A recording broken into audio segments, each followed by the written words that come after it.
رسوله النبي الأمين الكريم ونحن على ذلك لمن الشاهدين والشاكرين والحمد لله رب العالمين۔ آئیے ہم اور آپ حصول برکت کی خاطر گنبد خضرا میں آرام فرمانے والے آقا و مولا حضور نبی آخر الزمان جناب محمد رسول اللہ صلی اللہ علیہ وسلم کی بارگاہ مقدسہ میں درود شریف کا ہدیہ نچھاور کریں اور پڑھیں بآواز بلند اللہم صلی علی سیدنا و مولانا محمد وبارک وسلم صلو علیہ صلاۃ و سلام علیک یا رسول اللہ صلی اللہ تعالی علیہ وسلم۔ عزیزان ملت اسلامیہ، اس 10 منٹ کے اندر میں 2-3 باتیں بتا کر کے ایمان کے حوالے سے میں اپنی گفتگو کو ختم کرتا ہوں۔ حضور پاک صلی اللہ علیہ وسلم ارشاد فرماتے ہیں کہ جس نے اللہ کی راہ میں کچھ دیا اور اللہ کے لیے دوستی یا دشمنی کی اور اللہ ہی کے لیے کسی کو برے کام سے روکا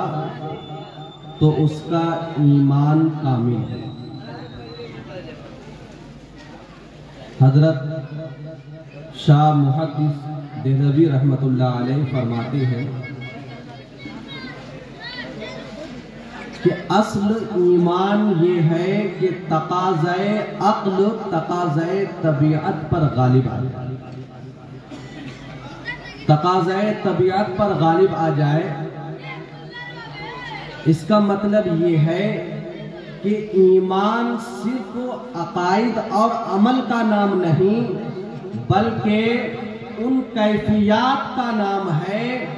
جن سے رفتہ رفتہ مومن کا قلب مزین و رنگین ہو جائے۔ کیا مطلب؟ مطلب یہ کہ مطابعت شریعت میں جو چیز ہے وہ انسان کی طبیعت میں اتر جائے، یعنی جو طبعی مرغوبات ہے اس میں اتر جائے۔ اب اس کو آپ ایک مثال سے سمجھ سکتے ہیں، وہ اس طرح کہ انسان کو نماز پڑھتے وقت ایسی لذت آنی چاہیے نماز میں، یا پھر روزہ رکھتے وقت روزے میں ایسی لذت آنی چاہیے اور روزہ رکھنے کی ایسی طلب ہو جس طرح کے انسان کو ٹھنڈی میں گرم کپڑے پہننے کی طلب رہتی ہے، جس طرح گرمی میں ٹھنڈک حاصل کرنے کی طلب رہتی ہے۔ اگر ایسی طبیعت ایمان میں آ جائے، ایسی طلب ایمان میں آ جائے تو پھر وہ کیفیت حاصل ہو جاتی ہے جس سے کہ انسان کا قلب روشن و منور ہو جاتا ہے۔ اب یہ کیفیت کیسے حاصل ہوگی؟ تو بتایا جاتا ہے کہ جب نفس اپنی شرست سے باز آ جائے اور شریعت غرہ کے مطابقت ہو جائے تب جا کر کے یہ کیفیت حاصل ہوتی ہے، اور پھر اسی کا نام نفس مطمئنہ ہے۔ اور پھر جب نفس اپنے تابع ہو جاتا ہے، شریعت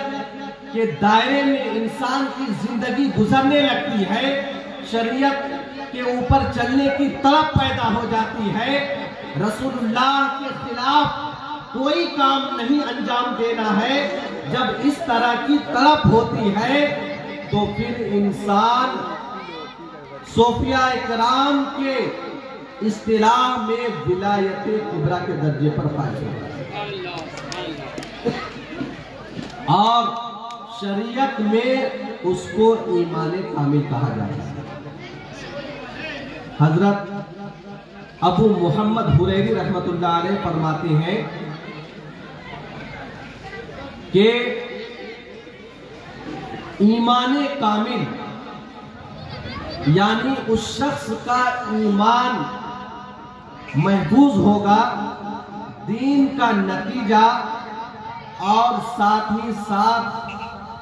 تن کی درستگی اس وقت ہوگا جب انسان کو 3 چیزیں حاصل ہو جائیں گی۔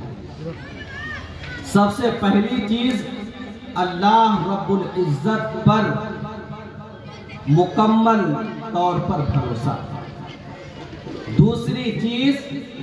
منہیات سے یعنی جس چیز کو شریعت نے منع کیا ہے اس سے بچنا،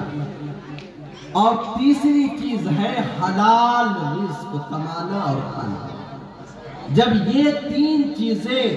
انسان کے اندر آ جاتی ہے، یعنی جب اللہ پر کامل بھروسہ ہو جاتا ہے تو اللہ رب العزت اس کے باطل کو پاک فرما دیتا ہے۔ منہیات سے جو شخص بچتا ہے اللہ تعالیٰ اس کی باطل کو روشن فرما دیتا ہے، اور جو حلال رزق اختیار کرتا ہے اس کے تعلق سے حضور پاک صلی اللہ علیہ وسلم فرماتے ہیں کہ جو شخص 40 دن تک حلال روزے اختیار کرتا ہے اور مشتبہ چیزوں سے بچتا ہے تو اللہ رب العزت اس کے دل سے نور معرفت کو بھر دیتا ہے، اس کے دل میں نور کو روشن فرما دیتا ہے، اور پھر اس کے دل سے حکمت کے چشمے جاری فرما دیتا ہے، حکمت کے چشمے جاری فرما دیتا ہے۔ عزیزان ملت اسلامیہ، حضرت ابراہیم بن ادھم رحمت اللہ علیہ فرماتے ہیں کہ کوئی بھی شخص اعلیٰ مرتبہ اعلیٰ مقام صرف نماز روزہ یا حج زکوٰۃ سے حاصل نہیں کیا، بلکہ وہی شخص معرفت کے منزل پر پہنچا ہے، وہی شخص اعلیٰ مقام حاصل کیا ہے اللہ رب العزت کے نزدیک جس نے حلال روزی اختیار کیا ہے۔ عزیزان ملت اسلامیہ، تو جب یہ 3 چیزیں ہمارے اندر آ جائیں گی، یعنی اللہ رب العزت پر کامل بھروسہ، اور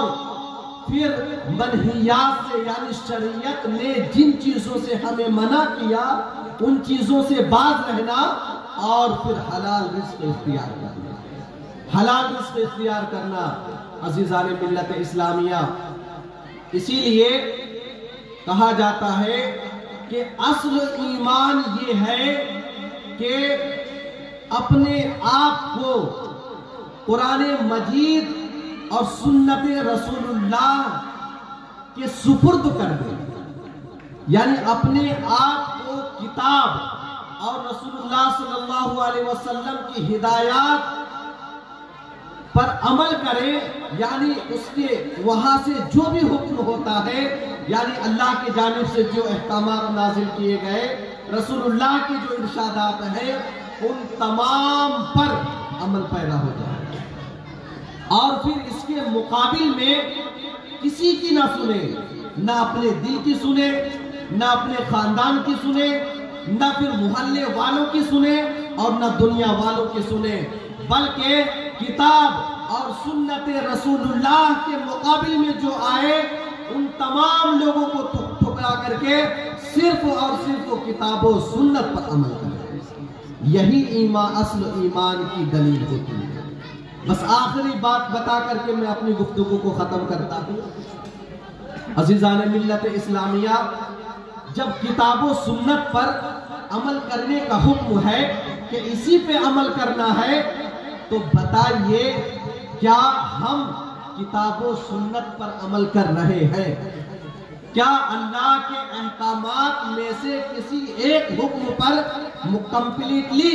عمل کر رہے ہیں؟ کیا حضور پاک صلی اللہ علیہ وسلم کے ارشادات میں سے کسی ایک حکم پر عمل کر رہے ہیں؟ اللہ نے فرمایا اقرا، کہ اے لوگوں پڑھو۔ حضور پاک صلی اللہ علیہ وسلم نے فرمایا کہ اے لوگوں علم حاصل کرو، ماں کی گود سے لے کر کے قبر میں جانے تک تو کیا ہم نے اس پہ توجہ دی؟ کیا اللہ کے ان تمام احکامات میں سے ایک حکم پر عمل کیا؟ جتنے لوگ یہاں پہ حاضر ہیں اور جتنے لوگ اس علاقے میں ہیں، سب اپنے اندر جھانک کر کے دیکھے، کیا اللہ نے جو فرمایا اقرا پڑھو، اور اللہ نے اور دوسری جگہ ارشاد فرمایا کہ علم حاصل کرو اور علم پھیلاؤ، تو کیا ہم اس پر عمل کر رہے ہیں؟ جو لوگ اہل ثروت ہیں، دولت والے ہیں، کیا ان کے اوپر یہ حکم نازل نہیں ہوتا؟ کیا جو لوگ ماسٹر ہیں، جو لوگ پروفیسر ہیں، کیا ان کے اوپر یہ حکم نازل نہیں ہوتا کہ تمہارے پاس جو علم ہے وہ اپنے علم کو اپنے علاقے میں بانٹے؟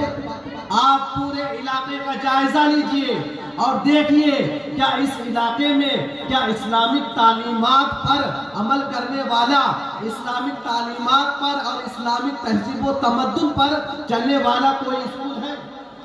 کوئی مدرسہ ہے؟ نہیں ہے۔ عزیزان ملت اسلامیہ، تو ہمارے اوپر کیا فریضہ عائد ہوتا ہے کہ اللہ کے اس حکم پر ہمیں عمل کرنا ہے کہ کسی طرح سے بھی ہمارے اندر جو بھی وسعت ہے، جو بھی علم ہے، اللہ نے ہمیں جس قدر مال عطا کیا ہے اسے علم سیکھنے اور سکھانے میں لگائے، علم اور سیکھنے اور سکھانے میں لگائے۔ عزیزان ملت اسلامیہ، اگر ہم اس پر عمل نہیں کرتے تو اس کا حساب کل قیامت کے دن اللہ رب العزت کی بارگاہ میں دینا پڑے گا۔ اور کیا ہمیں موجودہ دور کے حالات سے ہم واقف نہیں ہیں؟ کیا اب بھی ہم سوئے ہوئے ہیں؟ کیا حالات کو دیکھ کر کے ابھی بھی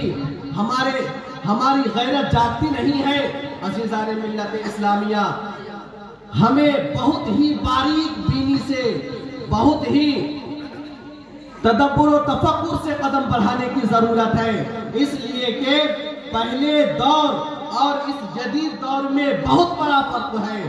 آپ اندازہ لگائیے کہ پہلے دور میں جب جنگ ہوا کرتا تھا، دشمن سے مقابلہ کرنا ہوتا تھا، تو میدان جنگ میں لوگ صف آرائی کری جاتی تھی، لوگ جنگ کے لیے میدان جنگ میں آیا کرتے تھے۔ لیکن اب حالات بالکل بدل چکے ہیں، بلکہ اب اگر دشمن کو زیر کرنا ہوتا ہے تو دشمن کو قلم کے تلوار سے گھائل کیا جا رہا ہے، اور مد مقابل پر حملہ اپنے کلچر کے فروغ، میڈیا کے اثرات اور اس طرح سے افکار و نظریات کی ترویج و اشاعت سے کیا جا رہا ہے، اور اس طرح سے دشمنان اسلام کی چال کو ناکام کرنے کے لیے ہمیں اور آپ کو بالکل مضبوطی کے ساتھ دشمنان اسلام سے مقابلہ کرنے کے لیے مسلح ہو کر کے جدید علوم سے آراستہ ہونا پڑے گا، جدید علوم سے آراستہ ہونا پڑے گا، تب جا کر کے کہیں ہم بہترین طریقے سے اسلام کی دعوت دینے والے ہوں گے، اور صحیح طریقے سے اپنے اور جس جگہ میں ہم رہ رہے ویسی جگہ میں رہنے والوں کی ایمان کو حفاظت کرنے والے ہوں گے۔ عزیزان ملت اسلامیہ، تو یہ چند کلمات آپ حضرات کے سامنے میں نے رکھا۔